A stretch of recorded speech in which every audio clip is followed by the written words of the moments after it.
Welcome back. Jesus is teaching in the temple courts, and his presence is causing a stir. Some of the people from Jerusalem, knowing there's a plot to kill him, are shocked that he is speaking so openly and that the leaders are doing nothing. They wonder, can it be that the authorities really know that he is the Christ?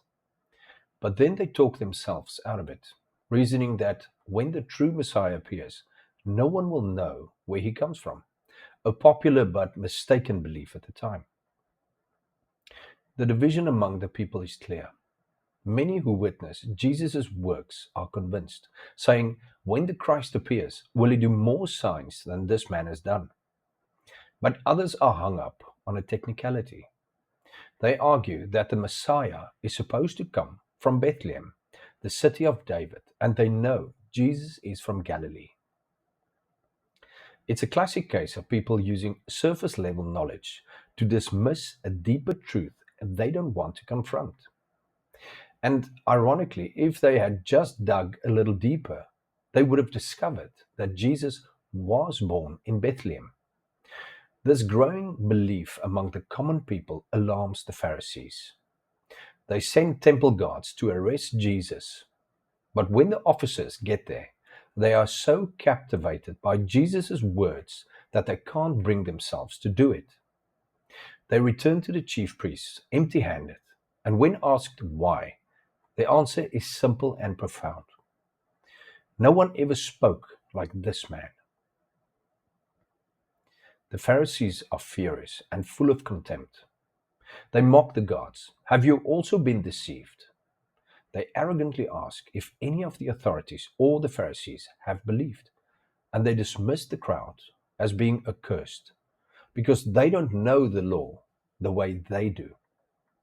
It is in this moment of unified rage that one man speaks up, Nicodemus, the same ruler who came to Jesus by night in chapter 3, offers a quiet, courageous challenge. He doesn't confess faith in Jesus, but he appeals to their own law, asking, does our Lord judge a man without first giving him a hearing and learning what he does? It's a simple call for justice and due process. For his reasonable question, he is immediately mocked and accused. Are you also from Galilee too? This chapter reveals how divisive the truth can be.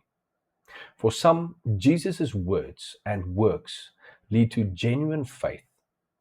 For others, it leads to anger and rejection. The temple guards, who were just there to do a job, were so moved by his teaching they couldn't arrest him. The religious leaders, on the other hand, were so blinded by their pride and their assumptions that they refused to even listen. And in the middle, you have Nicodemus, a man wrestling with what he knows to be true, making a small but significant stand for fairness.